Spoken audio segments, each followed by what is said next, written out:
Welcome back to our channel. So students, చాలా మందికి marketing management ఇంగ్లీష్లో ఎక్స్ప్లెయిన్ చేయడం వల్ల చాలా మంది స్టూడెంట్స్ కమెంట్ సెక్షన్లో అడిగారు, తెలుగులో ఎక్స్ప్లెయిన్ చేయండి, మాకు ఏం అర్థం అవ్వట్లేదు ఎగ్జామినేషన్ గురించి అని అంటే. సో ఈ వీడియో చేయడం జరుగుతుంది. ఎవరైతే ఈ ఎగ్జామినేషన్కి ముందు ఒక హాఫ్ అన్ అవర్ ముందు చూసినా లేదంటే మార్నింగ్ చూసినా కూడా it will be more than enough. Okay, so clear కట్గా తెలుగు లాంగ్వేజ్లో మొత్తం ఏవైతే ఇంపార్టెంట్ అంటే మొత్తం హార్డ్లీ 10 క్వశ్చన్స్ ఇచ్చాను కదా, ఎవ్రీ యూనిట్ నుంచి 2 క్వశ్చన్స్. ఆ 10 క్వశ్చన్స్ నేను ఈ వీడియోలో ఎక్స్ప్లెయిన్ చేయడం జరుగుతుంది. ఓకేనా, that to in Telugu. Okay, so మీకు కాన్సెప్ట్ అనేది ఈజీగా అర్థమైపోతుంది. ఎందుకంటే మార్కెటింగ్ మేనేజ్మెంట్ సబ్జెక్ట్ అనేది జనరల్ సబ్జెక్ట్ అని ముందు నుంచి నేను చెప్తున్నాను కదా. ఈ సబ్జెక్ట్లో ఏంటి అని అంటే ఓన్లీ మీరు సైడ్ పాయింట్స్ ఒక్కటి గుర్తుపెట్టుకోవాలి. డెఫినేషన్స్ కూడా ఎక్కువ ఉండవు మీకు, ఓన్లీ 2 to 3 డెఫినేషన్స్ ఉంటాయి. అది మాత్రమే గుర్తుపెట్టుకోనికి ట్రై చేయండి. ఓకే, సో ఫస్ట్ యూనిట్ నుంచి ఫస్ట్ క్వశ్చన్ ఏమి ఇచ్చాను అని అంటే మార్కెటింగ్ మిక్స్ గురించి ఇచ్చాను. మార్కెటింగ్ మిక్స్ అంటే ఏంటి?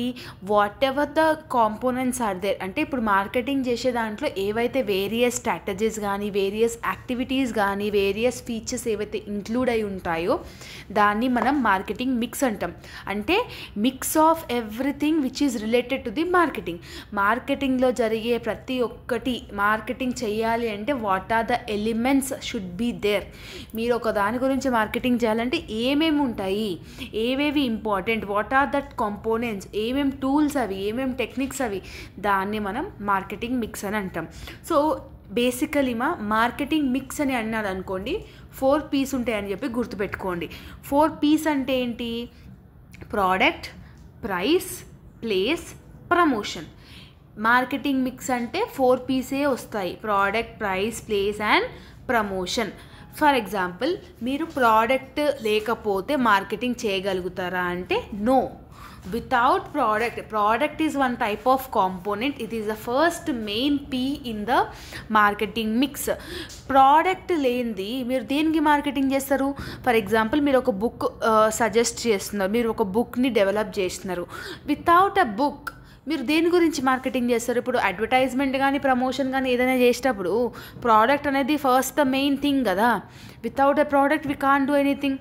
Okay, so product is one of the first main marketing mix in the P. Okay, so first మీకు ఉండేది ప్రోడక్ట్ మాత్రమే. నెక్స్ట్ ఏముంది ప్రైజ్. ప్రైజ్ అంటే ఏంటి? నీ యొక్క ప్రోడక్ట్కి, దాని క్వాలిటీకి, దాని క్వాంటిటీకి కరెక్ట్గా రీజనబుల్ ప్రైస్ పెడుతున్నామా లేదా, that is also one of the important thing in the marketing mix. Next ఏముంది? ప్లేస్.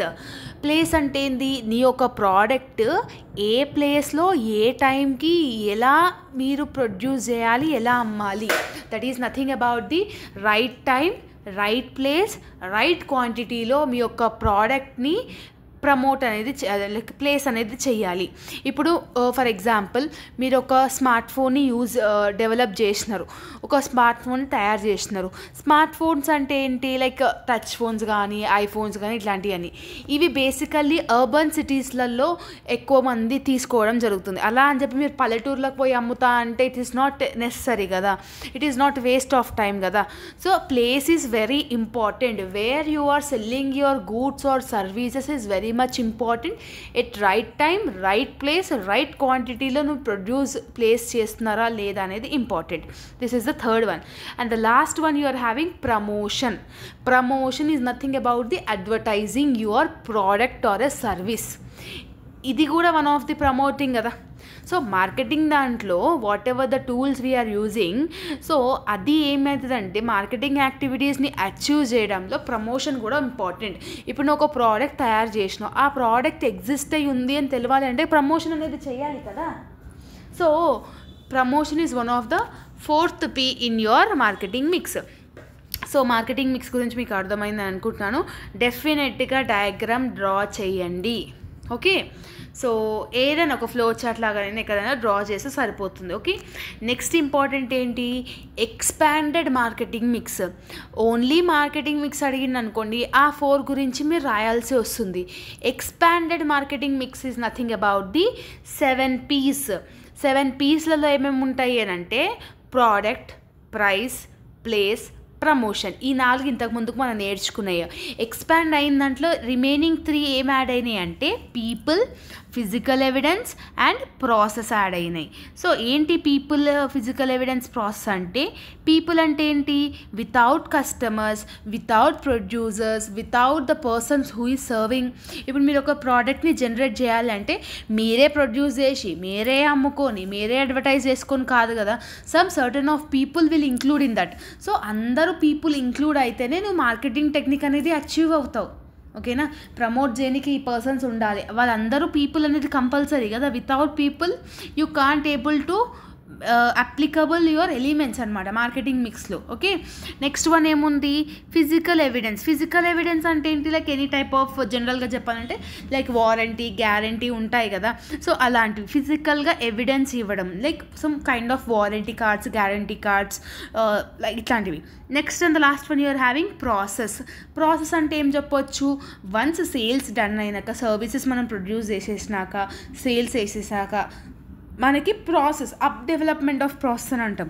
అంటే ఈవెన్ ఒక సర్వీసెస్ కానీ, లైక్ కస్టమర్ సర్వీస్ అవైలబిలిటీ కానీ, ఫ్రీ రిపేర్స్ కానీ, అంటే వన్స్ నువ్వు మార్కెటింగ్ చేసినాక కూడా, once product or good or సర్వీసెస్ని మీరు అమ్మేసినా కూడా ప్రాసెస్ అనేది compulsory important. Means post process అనేది ఇంపార్టెంట్. సమ్ యాక్టివిటీస్ ఒక డిపార్ట్మెంట్ తర్వాత ఇంకొక డిపార్ట్మెంట్, ఈ యాక్టివిటీ తర్వాత ఈ పని చేయాలి, ఈ పని చేసిన తర్వాత ఈ పని చేయాలని చెప్పి ఒక సర్టనిటీ ఉంటుంది కదా, దాన్నే మనం ప్రాసెస్ అని అంటాం. Okay, I hope that you have got clarity. So ఈ 2 మెయిన్ క్వశ్చన్స్ అమ్మ ఫ్రమ్ యూనిట్ నెంబర్ 1. సో రెండింటిని స్కిప్ చేయకుండా చూడండి. And the last important question from unit number 1 is marketing environment. Okay, marketing environment. Marketing environment అంటే ఏంటి? నీ యొక్క marketing యాక్టివిటీస్లో ఇంటర్నల్గా కానీ, ఎక్స్టర్నల్గా కానీ how it is applicable, company యొక్క ప్రాఫిట్స్ని ఎలా మనం డెవలప్ చేస్తున్నాం, కంపెనీ ఎలా టార్గెట్ కస్టమర్స్ని రీచ్ అవుతుంది, దాన్నే మార్కెటింగ్ ఎన్వైర్న్మెంట్ అంటాం. ఓకే, ఇందులో మీకు మైక్రో ఎన్విరాన్మెంట్, మ్యాక్రో ఎన్విరాన్మెంట్ అని 2 ఎన్విరాన్మెంట్స్ ఉంటాయి. ఫస్ట్ మనం మ్యాక్రోది చూద్దాం. మ్యాక్రో అంటే ఏంటి? ఎక్స్టర్నల్ ఎన్వైర్న్మెంట్ అంటే ఎక్స్టర్నల్ యాక్టివిటీస్, ఆర్గనైజేషన్ లోపల కాకుండా ఆర్గనైజేషన్ బయట ఎలా external activities will be able to organize this managerial and macro economic అంటే ఇది. అంటే ఇప్పుడు ఎక్స్టర్నల్గా కొన్ని యాక్టివిటీస్ జరుగుతాయి ఒక ఆర్గనైజేషన్లో, అది ఎలా ఎఫెక్ట్ చూపిస్తుంది నీ యొక్క బిజినెస్కి అని చెప్పడంని మ్యాక్రో ఎన్విరాన్మెంట్ అంటాం.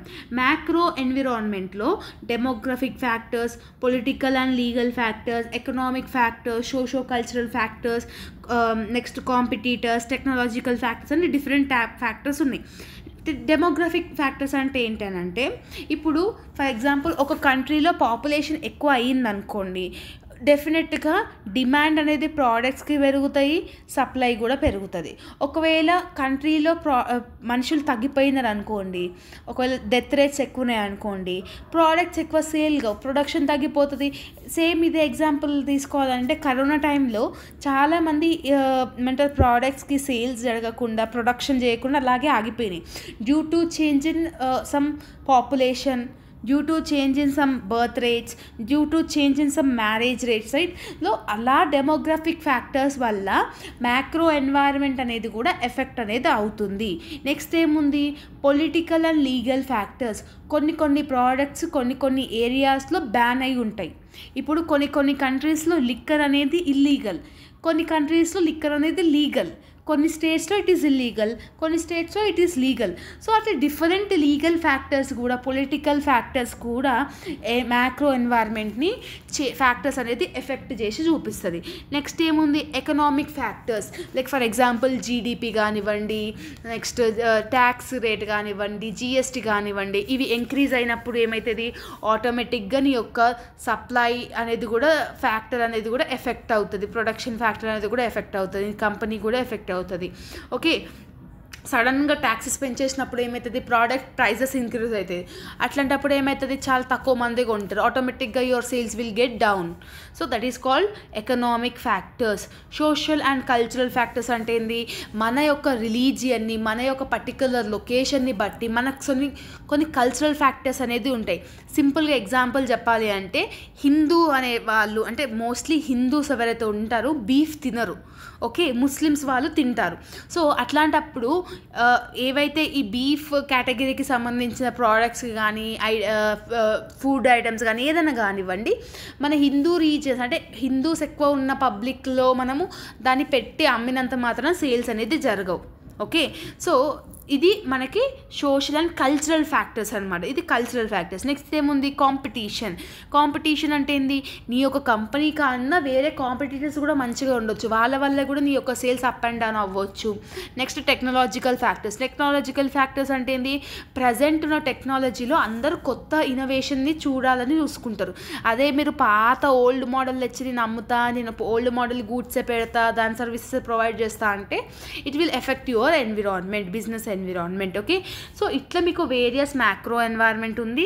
మైక్రోకి వచ్చేసరికి ఇంటర్నల్గా అంటే ఆర్గనైజేషన్ లోపల customers will come in internal organization, suppliers will come in internal environment. Okay, internal is nothing but micro. Okay, micro అంటే స్మాల్. ఓకే, కాంపిటీటర్స్ కానివ్వండి, పబ్లిక్ కానివ్వండి, ఇవేవైతే ఉన్నాయో ఇక్కడ, సో దీనన్నిటిని గురించి కూడా మీరు ఒక్కొక్క లైన్ కూడా ఎక్స్ప్లెయిన్ చేసుకుంటూ పోవాలి అంతే. సో ఎగ్జామినేషన్లో 8 మార్క్స్కి మాత్రం మైక్రో ఎన్విరాన్మెంట్లో ఒక 3, మ్యాక్రో ఎన్విరాన్మెంట్లో ఒక 3, టోటల్ 6 అవుతాయి కదా. ఆ 6 అనేది మోర్ దెన్ ఎనఫ్ అనమాట. ఓకే, సో ఎగ్జామినేషన్లో మీరు ఎక్కువ రాసినా కూడా మీకు టైం అనేది ఉండదు, 2.5 hours ఉంటుంది కాబట్టి. ఓకే, సో ఈ క్వశ్చన్స్ అనేది యూనిట్ 1 నుంచి ఎనఫ్. ఓకే, సెకండ్ యూనిట్ నుంచి మీకు ఉంది ఇంకొక క్వశ్చన్ కూడా ఉంది, marketing and scope of marketing which you can easily learn it. Okay, PDF అనేది టెలిగ్రామ్లో అవైలబుల్గా ఉంది సో దట్ ఎవరికైతే కావాలో వెళ్ళి టెలిగ్రామ్లో జాయిన్ అయ్యి చూసుకోవచ్చు. It's free of cost. Telegram link అనేది డిస్క్రిప్షన్ బాక్స్లో ఇచ్చాను, మళ్ళీ స్క్రీన్ కనిపించట్లేదు అని అంటారు. ఓకే, సో యూనిట్ 2కి వచ్చేసరికి యూనిట్ 2లో మీకు ఉంది ఫస్ట్ ఇంపార్టెంట్ సెగ్మెంటేషన్ గురించి కంపల్సరీ ఒక క్వశ్చన్ వస్తుంది. ఆ క్వశ్చన్ అనేది మీకు మార్కెట్ సెగ్మెంటేషన్ గురించి అయినా అడగవచ్చు, కన్జ్యూమర్ సెగ్మెంటేషన్ గురించి అయినా అడగవచ్చు. ఇట్ డిపెండ్స్ అనమాట. ఓకే, అసలు సెగ్మెంటేషన్ అంటే ఏంటి అనేది మీకు తెలియాలి. సెగ్మెంటేషన్ అంటే సింపుల్గా చెప్పాలి అంటే డివిజన్ అంటే మార్కెట్ని నువ్వు డివైడ్ చేస్తున్నావు, వేరియస్ డిపార్ట్మెంట్స్ లాగా డివైడ్ చేస్తున్నావు. ఫర్ ఎగ్జాంపుల్, మీ ఒక కాలేజ్ ఉంది, మీ కాలేజ్లో టీచింగ్ ఫ్యాకల్టీ ఒక డిపార్ట్మెంట్, ఫినాన్స్ ఒక డిపార్ట్మెంట్, అడ్మినిస్ట్రేటివ్ డిపార్ట్మెంట్ ఒకటి, మళ్ళీ ప్రిన్సిపల్, అట్లా ఫినాన్స్, ఆర్గనైజేషన్, ఇట్లా వేరియస్ హెచ్ఆర్ డిపార్ట్మెంట్ అంటాం. సో ఇట్లా వేరియస్ డిపార్ట్మెంట్స్ని మనం సెగ్మెంట్ చేస్తున్నాం కదా. సో మార్కెట్ని డిఫరెంట్ మీనింగ్ఫుల్ గ్రూప్స్లలో డివైడ్ చేయడంనే మార్కెట్ సెగ్మెంటేషన్ అని అంటాము. ఓకే, ఈ సెగ్మెంటేషన్ని ఇంట్రడక్షన్ లాగా రాయండి. ఇంకొకటి ఏం చెప్పాలనుకుంటున్నా అంటే, ఈ మార్కెటింగ్ మేనేజ్మెంట్లో unit 1, unit 2, unit 3, unit 4, unit 5 ఏ టాపిక్ అయినా కూడా ఎలాంటి డెఫినేషన్ అడిగినా కూడా ఒక్కటే ఆథర్ ఉంటారు. ఆ ఆథర్ పేరే ఫిలిప్ కోట్లర్. ఓకే, ఆయననే అన్ని డెఫినేషన్స్ని ఎలాబొరేట్ చేసిన, అన్ని డెఫినేషన్స్ని డిఫైన్ చేసినారు. సో ఎవ్రీ యూనిట్ నుంచి ఎలాంటి డెఫినేషన్ అడిగినా కూడా కోట్లర్ అనేది నేమ్ అనేది మీరు హైలైట్ చేయాల్సిందే. ఓకేనా, నెక్స్ట్ వచ్చేసి ప్రాసెస్ అడిగినాడు. ఒక మార్కెట్ని డివైడ్ చేయాలంటే, మార్కెట్ సెగ్మెంటేషన్ చేయాలంటే ప్రొసీజర్ ఏంటి అని అడుగుతున్నాడు. ఒక టోటల్ 8 స్టెప్స్ ఉంటాయి. సింపుల్గా చెప్పాలి అంటే ఈ 8 స్టెప్స్ మీరు గుర్తుపెట్టుకుంటే లోపల మ్యాటర్ ఈజీగా రాసేయచ్చు. ఎలా రాయొచ్చు ఈజీగా అంటే, ఫస్ట్ 1 మార్కెట్లో ఏదైతే ప్రాబ్లం ఉందో దాన్ని మనం డిఫైన్ చేయాలి. అది స్టెప్ నెంబర్ 1. డిఫైన్ ఏ ప్రాబ్లం. మార్కెట్లో ఒక ప్రోడక్ట్ సేల్స్ డిక్రీజ్ అయిందంటే దాని యొక్క ప్రాబ్లం అనేది నువ్వు తెలుసుకోవాలి ఫస్ట్ స్టెప్లో. ఓకే, సెకండ్ స్టెప్లో ఏం చేస్తావు, సెగ్మెంటేషన్ బేసిస్ అంటే మన దగ్గర మార్కెటింగ్ దాంట్లో whatever the techniques we are having, whatever the tools we are having, దాన్ని అకార్డింగ్ టు దట్ మనం డివైడ్ చేసుకొని చూస్ చేసుకోవాలి. ఈ ప్రాబ్లమ్కి ఈ టెక్నిక్ యూజ్ చేస్తే ఇట్ విల్ బీ గుడ్ అని చెప్పి సెకండ్ స్టెప్లో మనం అనుకుంటాం. ఓకే, థర్డ్ స్టెప్లో ఏం చేస్తాము, సెలెక్ట్ సెట్ ఆఫ్ డిస్క్రిప్టర్స్. సెలెక్టెడ్ డిస్క్రిప్టర్స్ అంటే వచ్చిన డేటా ప్రకారం, వాళ్ళ ఏజ్ ప్రకారం, వాళ్ళ జెండర్ ప్రకారం, వాళ్ళ రిలీజియన్ ప్రకారం, వాళ్ళ వాళ్ళ యాటిట్యూడ్ ప్రకారం మనం డివైడ్ చేస్తాం. దాన్నే సెట్ ఆఫ్ డిస్క్రిప్టర్స్ అని అంటాం. నెక్స్ట్ ఏముంది, choose a sample of consumers for collecting data. అంటే మనకి పర్టికులర్ ప్రాబ్లమ్కి సొల్యూషన్ కావాలి అని అంటే డెఫినెట్గా డేటా అనేది ఇంపార్టెంట్. సో డేటాని కలెక్ట్ చేయడానికి వేరియస్ సోర్సెస్ని యూజ్ చేయండి, వేరియస్ కన్జ్యూమర్స్ని యూజ్ చేయండి. అంటే ఇప్పుడు ఫర్ ఎగ్జాంపుల్ ఇండియాలో 1.3 బిలియన్ పీపుల్ ఆర్ దేర్ అని అంటాం. సో ప్రతి ఒక్కరి ఇంటికి పోయి 1.3 బిలియన్ పీపుల్ ఉన్నారా లేదా, ప్రతి ఒక్కరి ఇంట్లో యాడ్ చేసుకుంటూ పోయినారా అంటే it's not an issue. So ఒక పర్టికులర్ పోర్షన్ ఆఫ్ పీపుల్ని బేస్ చేసుకొని వాళ్ళు అప్రాక్సిమేట్లీ వాల్యూ అనేది ఇస్తారు. ఓకే, నెక్స్ట్ ఏంటి, 5th స్టెప్లో నువ్వు చేసిన కలెక్షన్ ఏదైతే డేటా ఉందో ప్రైమరీ డేటా సెకండరీ డేటా లాగా డివైడ్ చేసుకో. అంటే ఇప్పుడు ఓవరాల్ ఈ పీడిఎఫ్ మొత్తం ఏదైతే ఉందో ఇది డేటా. ఇందులో నీకు కావాల్సిన ముఖ్యమైన డేటాని ప్రైమరీ డేటా అంటాం. సెకండరీ డేటా అంటే ఏంది, after primary data least important you should be given to the secondary data. అలా మీరు 5th స్టెప్లో మీరు కనుక్కోవాల్సింది ఉంటుంది. 6th స్టెప్లో ఏం చేయాలి, నువ్వు కలెక్ట్ చేసిన డేటాలో మళ్ళీ నువ్వు డిస్క్రిప్టర్స్ని తీయాలి. అంటే ఈ ఏజ్ గ్రూప్ వాళ్ళు ఎంతమంది ఉన్నారు, ఈ ఏజ్ గ్రూప్ వాళ్ళ ప్రాబ్లమ్స్ ఏంటి, ఈ రిలీజియన్ వాళ్ళ ప్రాబ్లమ్స్ ఏంటి అని చెప్పి నువ్వు అది సెగ్మెంట్ అనేది చేయాలంటే అది కూడా డివైడ్ చేయాలి. స్టెప్ నెంబర్ 7లో ఏం చేయాలి, create profiles of segment. Especially 18 నుంచి 25 ఏజ్ గ్రూప్ వాళ్ళు ఈ ప్రాబ్లమ్ని ఫేస్ చేస్తున్నారు, దీనికి సొల్యూషన్ ఇది అని చెప్పి స్టెప్ 7లో నువ్వు ప్రొఫైల్స్ అనేది క్రియేట్ చేయాలి. లాస్ట్ స్టెప్లో ఏం చేయాలి అంటే whatever the thing you have done. Okay, మనకంతా డేటా వచ్చింది, నువ్వు రీసెర్చ్ చేసినావు, everything was happen, based on that నీ రిజల్ట్స్ అనేది మార్కెటింగ్ స్ట్రాటజీలో కన్వర్ట్ అనేది చేయాలి. Okay, so these are the various 8 steps you are having in market segmentation. Okay, మీకు అర్థమైందని అనుకుంటున్నాను. అర్థం కాకపోతే మళ్ళీ ఒక్కసారి ఈ వీడియోని చూడండి. ఓకే, సో అర్థమైతే మాత్రం కమెంట్ సెక్షన్లో ఒకసారి కమెంట్ చేయండి whether it is understandable or not. Okay, next one you are having most important ఏంటంటే సెగ్మెంటేషన్ ఆఫ్ కన్జ్యూమర్ మార్కెట్స్. కన్జ్యూమర్స్ని ఎలా డివైడ్ చేస్తాము మార్కెట్స్లో అని అంటే జియోగ్రాఫిక్ సెగ్మెంటేషన్ అని ఉంటుంది. జియోగ్రాఫిక్ సెగ్మెంటేషన్ అంటే ఏంటంటే బేస్డ్ ఆన్ వేరియస్ కంట్రీస్. ఇండియాలో ఎక్కువ హిందూ సిస్టమ్ని ఫాలో అవుతారు, ఎక్కువ ట్రెడిషనల్ని ఫాలో అవుతారు. యూఎస్ఏ లాంట్లో వెస్టర్న్ కల్చర్ని ఫాలో అవుతారు. అంటే కన్జ్యూమర్స్ని వాళ్ళ యొక్క లొకేషన్స్ని బట్టి డివైడ్ చేయడం. పర్టికులర్ సిటీస్ వాళ్ళు టెక్నాలజీని యూజ్ చేస్తారు, అర్బన్ ఏరియాస్ వాళ్ళు ఉన్న వాళ్ళు యూజ్ చేస్తారు, రూరల్ ఏరియాస్ విలేజెస్లో ఉన్న వాళ్ళు యూజ్ చేయరు. So based on geographical location, వాళ్ళ హ్యాబిట్స్ని బట్టి, వాళ్ళ ప్రిఫరెన్సెస్ని బట్టి, వాళ్ళ రీజియన్స్ని బట్టి వీళ్ళని డివైడ్ చేయడాన్ని జియోగ్రాఫిక్ సెగ్మెంటేషన్ అని అంటాం.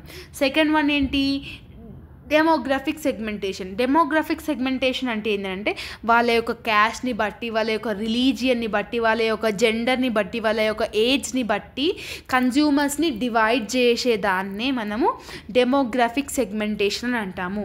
ఇక్కడ వాడు ఎగ్జాంపుల్స్ కూడా ఇచ్చినాడు. సో ఎగ్జాంపుల్ మీరు ఓన్గా అయినా రాసుకోవచ్చు, లేదంటే వాడు మెటీరియల్ ఏదైతే ప్రొవైడ్ చేసినారో అది కూడా రాసుకోవచ్చు. అసలు ఎగ్జాంపుల్ రాయకపోయినా కూడా పర్లేదు, no problem. Okay, third one ఏంటి, సైకోగ్రాఫిక్ సెగ్మెంటేషన్ అంటే ఏంటంటే వాళ్ళ లైఫ్ స్టైల్స్ని ప్రకారం, వాళ్ళ వాల్యూస్ని బేస్ చేసుకొని, ఓకే, వాళ్ళ సైకలాజికల్ వాళ్ళ పర్సనాలిటీని బట్టి మనము కన్జ్యూమర్స్ని డివైడ్ చేసి ఉంటాం. ఇప్పుడు కొంతమంది ఫిట్నెస్ వాళ్ళు ఉంటారు, వాళ్ళు జంక్ ఫుడ్ తినరు. So that kind of people will come in some separate segmentation. So అట్లా సైకలాజికల్ ప్రకారంగా వాళ్ళ లైఫ్ స్టైల్ని బట్టి కన్జ్యూమర్స్ని డివైడ్ చేయడంనే సైకోగ్రాఫిక్ సెగ్మెంటేషన్ అంటాం. ఫోర్త్ వన్ ఏంటి, బిహేవియరల్ సెగ్మెంటేషన్. వాళ్ళ యాటిట్యూడ్ని, వాళ్ళ నాలెడ్జ్ని, వాళ్ళ రెస్పాన్స్ని, వాళ్ళ బిహేవియర్ని చెక్ చేసి కన్జ్యూమర్స్ని డివైడ్ చేసి దాన్ని బిహేవియరల్ సెగ్మెంటేషన్ అంటాం. అకేషనల్ సెగ్మెంటేషన్ అంటే ఏంది, కొంత కస్టమర్స్ అకేషన్ ఉన్నప్పుడు మాత్రమే ఆ ఒక ప్రోడక్ట్స్ కొంటారు. ఫర్ ఎగ్జాంపుల్, ఎప్పుడైనా మనం స్వీట్స్ కొంటున్నామంటే most of the people what they will do, only Diwali టైమ్స్లో కానివ్వండి స్వీట్స్ కొంటారు, ఓన్లీ సమ్ ఫెస్టివల్స్ టైమ్స్లోనే బట్టలు కొనుక్కుంటారు. వాళ్ళని మనం అకేషనల్ కన్జ్యూమర్స్ లాగా డివైడ్ చేస్తాం. It will comes in the occasional segmentation. Okay, so this are the 2 main important questions from unit number 2. Okay, next one మీకు ప్రోడక్ట్ పొజిషనింగ్ అని కూడా ఉంది, 2 మార్క్స్కి వచ్చే ఛాన్స్ ఉంది. ఇది యాక్చువల్లీ లాంగ్కి ఇంపార్టెంట్, బట్ లాస్ట్ టైం అడిగాడు కాబట్టి ఈసారి అడిగే ఛాన్స్ లేదేమో. సో ప్రోడక్ట్ పొజిషనింగ్ అంటే ఏంటంటే based on its quality, based on its quantity, based on its benefits, based on its competition, based on its usage ఒక ప్రోడక్ట్ మనం నంబర్ 1 అని చెప్తాము. ఓకే, వాచెస్ అన్నిట్లో ఫాస్ట్ ట్రాక్ అనేది నంబర్ 1 బ్రాండ్ అని ఎలా చెప్తామనంటే compare to the remaining brands Fastrack అనేది క్వాలిటీలో కానీ, క్వాంటిటీలో కానీ, కాంపిటీషన్లో కానీ, యూసేజ్లో కానీ, ప్రైస్లో కానీ, బెనిఫిట్స్లో కానీ అది నంబర్ 1 ప్లేస్లో ఉంది. కాబట్టి we will mention that positioning of A product, దాన్ని మనం ప్రోడక్ట్ పొజిషనింగ్ అని అంటాం. సో ఒక ప్రోడక్ట్కి పొజిషనింగ్ చేయాలి అంటే దానికి నంబర్ 1 వాల్యూ, నంబర్ 2 వాల్యూ ఇవ్వాలంటే వాట్ ఆర్ ద స్ట్రాటజీస్ అంటే ఇంతకుముందు చెప్పినా కదా, దాని బెనిఫిట్స్ని బట్టి, దాని కాంపిటీటర్స్ని బట్టి, వాళ్ళ ప్రోడక్ట్ యూజర్ని బట్టి చేస్తాం. ఓకే, సో సింపుల్గా నేను చెప్పినా కాబట్టి ఇది కూడా నేర్చేసుకోండి. ఓకే, థర్డ్ యూనిట్ వచ్చేసరికి in third unit the first important question is new product development process. New product development process చేయాలంటే వాట్ ఈజ్ ద ప్రొసీజర్. నువ్వు ఒక ప్రోడక్ట్ని డెవలప్ చేయాలి అని అంటే నువ్వు ఏం ప్రొసీజర్ని నువ్వు ఫాలో అవ్వాలి అని అంటే first one generation of new product ideas. First నీ మైండ్లో ఏవైతే ఐడియాస్ ఉన్నాయో అవి జనరేట్ అవ్వాలి, అవునా కదా? So whatever the ideas you are having internally and externally with the sources you need to generate your idea first. That is the first stage. Second స్టేజ్లో ఏం చేస్తాము, ఐడియా స్క్రీనింగ్ చేస్తాము. Idea screening అంటే ఏంటి అని అంటే ఇప్పుడు మనం ఈ ప్రోడక్ట్ ఏదైతే డెవలప్ చేస్తున్నామో అది నీడెడా కాదా, అది మనకి ప్రాఫిట్స్ తెస్తుందా లేదా, మన ఎగ్జిస్టింగ్ ప్రోడక్ట్స్తో కంపేర్ చేసుకుంటే ఇది మార్కెట్లో సర్వైవ్ అవుతుందా లేదా అని చెప్పి ఐడియా స్క్రీనింగ్ అనేది చేయాలి. దాన్ని సెకండ్ స్టేజ్ అంటాం. థర్డ్ స్టేజ్ ఏంటి అంటే కాన్సెప్ట్ టెస్టింగ్. కాన్సెప్ట్ టెస్టింగ్ అంటే నువ్వు ఏదైతే కాన్సెప్ట్ అనుకున్నావో, నువ్వు ఏదైతే ప్రోడక్ట్ అనుకున్నావో నువ్వు వేరే వాళ్ళతో డిస్కస్ చేయాలి. వాళ్ళ రెస్పాన్స్ కానీ, వాళ్ళ రియాక్షన్స్ని కానీ, కస్టమర్ యొక్క వాంట్స్ అండ్ ప్రిఫరెన్సెస్ని బేస్ చేసుకున్నది ఉందా లేదా అని చెప్పి కాన్సెప్ట్ అనేది టెస్టింగ్ చేయాలి. కొన్నిసార్లు నార్మల్గా మాల్స్కి వెళ్తున్నప్పుడు కూడా వాళ్ళు కొన్ని రివ్యూస్ అడుగుతారు, మీకు ఎలాంటి టైప్ ఆఫ్ ప్రోడక్ట్ కావాలి, ఎలాంటి క్వాలిటీ ఉండాలి అని చెప్పేసి. దాన్ని మనం కాన్సెప్ట్ టెస్టింగ్ అంటాం. అంటే కస్టమర్స్తో కానీ అదర్ పర్సన్స్తో కంపేర్ చేసుకుంటే నీ యొక్క ప్రోడక్ట్ వాళ్ళకి దగ్గరలో ఉందా, సిమిలర్గా ఉందా లేదా అనేది కూడా తెలుసుకోవాలి మీరు. ఓకే, ఫోర్త్ స్టేజ్లో ఏంటి, మార్కెట్ అనాలిసిస్. అంటే ఇప్పుడు మార్కెట్ను అనాలిసిస్ చేయాలి. ప్రజెంట్ ఉన్న మార్కెట్లో నా ఒక ప్రోడక్ట్ నేను రివీల్ చేస్తే, నా ఒక ప్రోడక్ట్ని ఇన్నోవేట్ చేస్తే అది సర్వైవ్ అవుతుందా లేదా, అది నాకు ప్రాఫిట్స్ తెచ్చి పెడుతుందా లేదా, దానికి డిమాండ్ ఉంటుందా లేదా, దానికి ఎంత ఖర్చు అవుతుంది అని చెప్పి నువ్వు అనాలిసిస్ చేసుకోవాలి. ఓకే, ఫిఫ్త్ స్టేజ్లో ఏంటి, మార్కెట్ టెస్ట్. సమ్ శాంపుల్ ప్రోడక్ట్స్ని పంపి అవి అచీవ్ అవుతున్నాయా లేవా, ఎక్స్పెక్టెడ్ రిజల్ట్స్ చేసుకుంటున్నాయా లేవా అని చెప్పి కొన్ని శాంపుల్ ప్రోడక్ట్స్ అని చెప్పి మార్కెట్లో అమ్ముతారు మనకి. సో ఎందుకు ఎక్కువ సేల్స్ అవుతున్నాయా లేవా, ప్రోడక్ట్ అందరికీ నచ్చుతుందా లేదా అని చెప్పేసి చేస్తాం. సిక్స్త్ స్టెప్లో ఏంటంటే టెస్ట్ మార్కెటింగ్. మార్కెట్ని మనం టెస్ట్ చేస్తాం.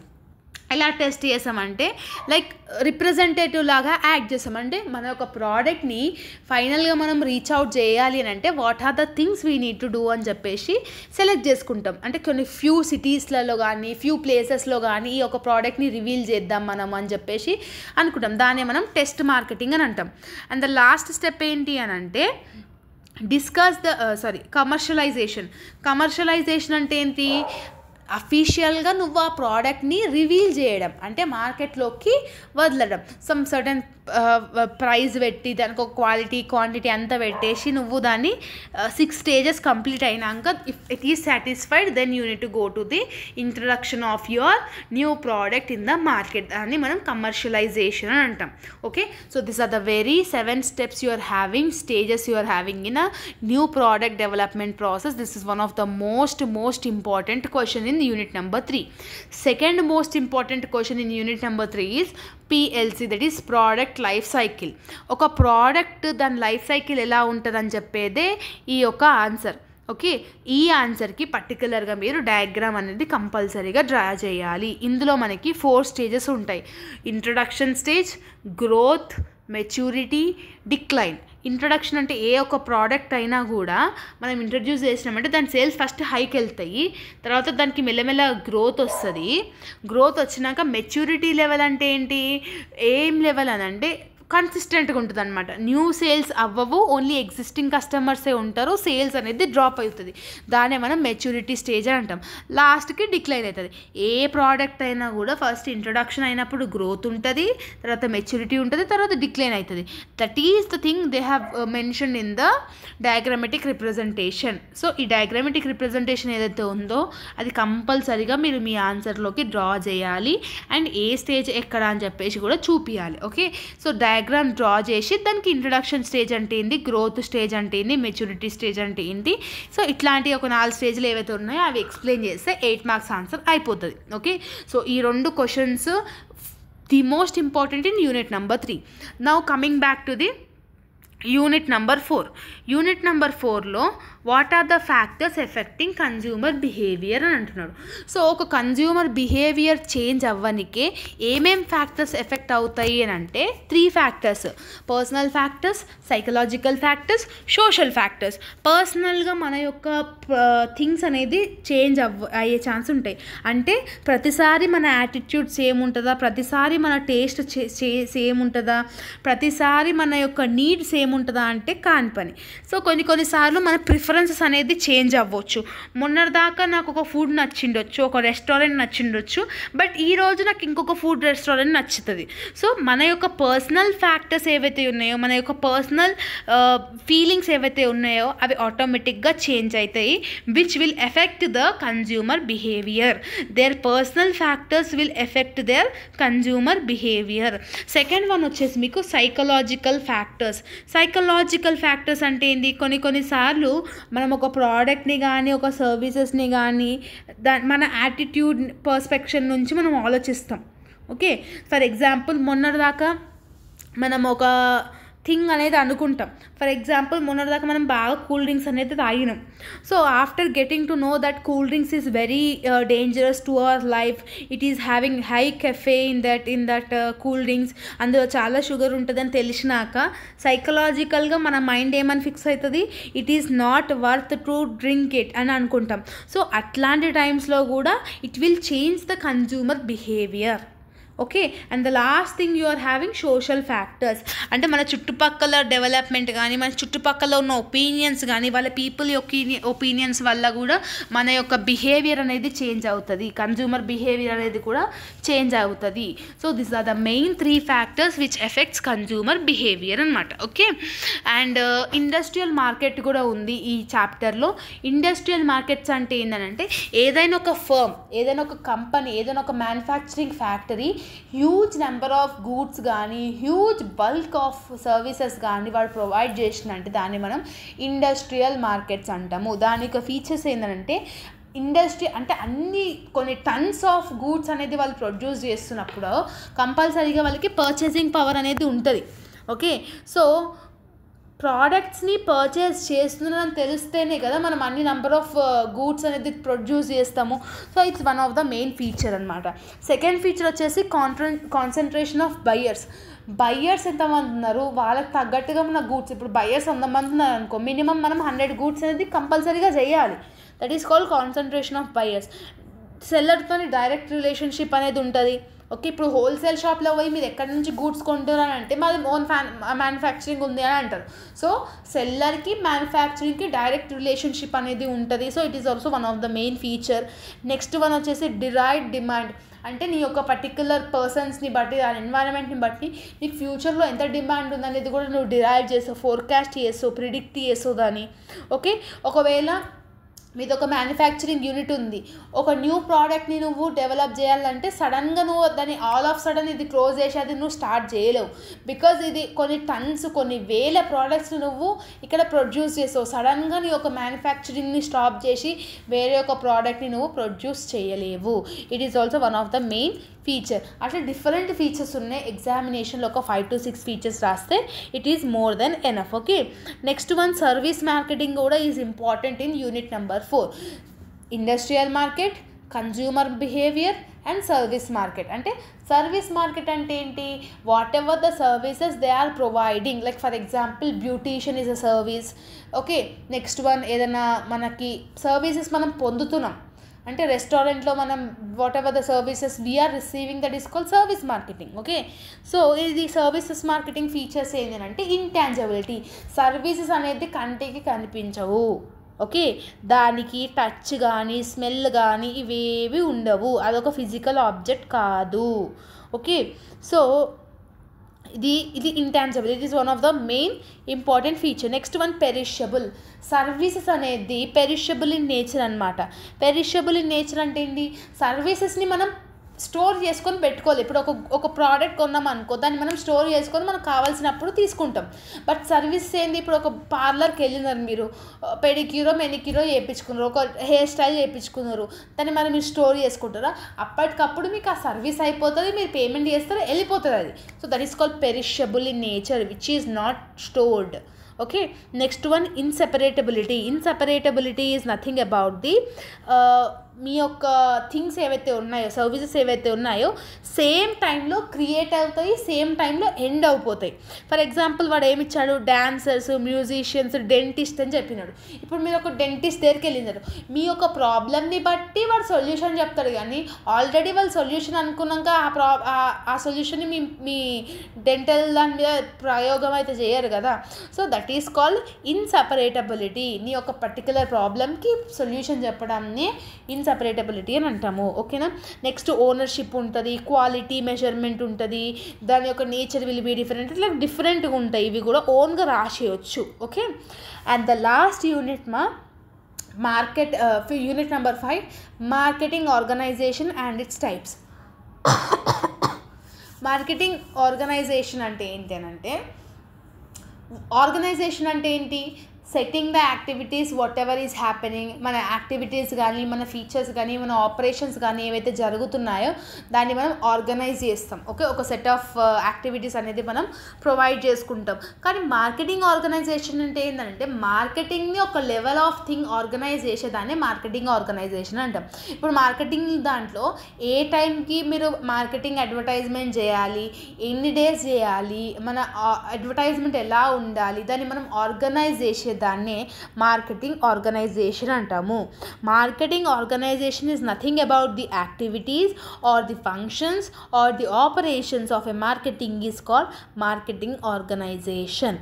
Okay, so whatever the decisions are related to the products, whatever the decisions are related to the advertisement, promotions or etc related to the marketing, which is taken by the organization. Okay, అదొక organise చేస్తుంది, ఏ టైంలో మనం ఏ decision తీసుకోవాలి, ఏ టైంలో ఇది reveal చేయాలి, ఏ టైంలో ఇది రివీల్ చేయకూడదు అని చెప్పేసి చేస్తుంది. ఈ మార్కెటింగ్ ఆర్గనైజేషన్లో మొత్తం మీకు 6 టైప్స్ ఉన్నాయి. Functional, line and staff, product oriented, Geographic oriented, matrix and customer oriented. So ఇట్లా డిఫరెంట్ టైప్స్ ఉన్నాయి కాబట్టి ఈ డిఫరెంట్ టైప్స్లో ప్రతి ఒక్క టైప్లో మీకు ఫ్లో చార్ట్ అనేది ఉంటుంది. ఇక్కడ మీరు స్క్రీన్ మీద అబ్జర్వ్ చేయండి, ఇది ఫంక్షనల్ దానికి. Okay, next one line and staff దానికి. సో ఈ ఒక పర్టికులర్ ఆన్సర్ ఏదైతే ఉందో ఇది మీరు ఫ్లో చార్ట్స్ ఒక్కడే చూసుకుంటే సరిపోతుంది, దీంట్లో ఎక్స్ప్లెనేషన్ అంటూ ఏం లేదు.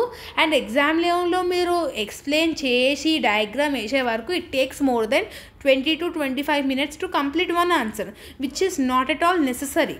ఓకే, సో ఈ 6 టైప్స్ని మెన్షన్ చేసి మీరు ఫాస్ట్గా ఫ్లో చార్ట్స్ని డ్రా చేసేస్తే it's more than enough for you to understand and gain marks. Okay, and the last important question from unit number 5 is what are the factors which is affecting global marketing. Global marketing అంటే ఏంటి, whatever the activities you are doing, marketing techniques ఏవైతే చేస్తున్నారో దాన్ని geographical అంటే throughout the world you are marketing your business, marketing your organisation, దానికి what are the various factors అని అడుగుతున్నాడు. So ఇందులో హార్డ్లీ మీకు 5 to 6 ఉన్నాయి. అంటే ఫర్ ఎగ్జాంపుల్ హ్యూమన్ రిసోర్స్ అని ఉంది. ఇప్పుడు హ్యూమన్ రిసోర్స్ అంటే ఏంటి, డిఫరెంట్ జియోగ్రఫికల్ మార్కెట్స్లో డిఫరెంట్ హ్యూమన్ రిసోర్స్ అనేది డిఫికల్ట్ ఉంటుంది. ఇప్పుడు ఫర్ ఎగ్జాంపుల్ ఇన్ఫోసిస్ అనే కంపెనీ ఇండియాలో ఉంది, అమెరికాలో ఉంది. అమెరికాలో 1000 ఎంప్లాయీస్ ఉంటారు, ఇండియాలో 2000 ఎంప్లాయీస్ ఉంటారు. లైక్ హ్యూమన్ రిసోర్స్ అనేది కూడా which will affect the global market of any business. So అట్లా డిఫరెంట్ ఫ్యాక్టర్స్ ఉన్నాయి. ఆ డిఫరెంట్ ఫ్యాక్టర్స్ని మీరు ఎక్స్ప్లెయిన్ చేస్తే సరిపోతుంది. So this 2 questions is the most important questions from unit number 5. Okay, so ఈ వీడియోలో చెప్పింది మీకు క్లియర్గా అర్థమైందని అనుకుంటున్నాను. తెలుగులో మీకు అర్థమవుతుందో లేదా డెఫినెట్గా కంపల్సరీగా మీరు నాకు కమెంట్ సెక్షన్లో కమెంట్ చేయండి. If you having any further doubts let me know in the comment section. See you all in next video. All the very best and thank you so much.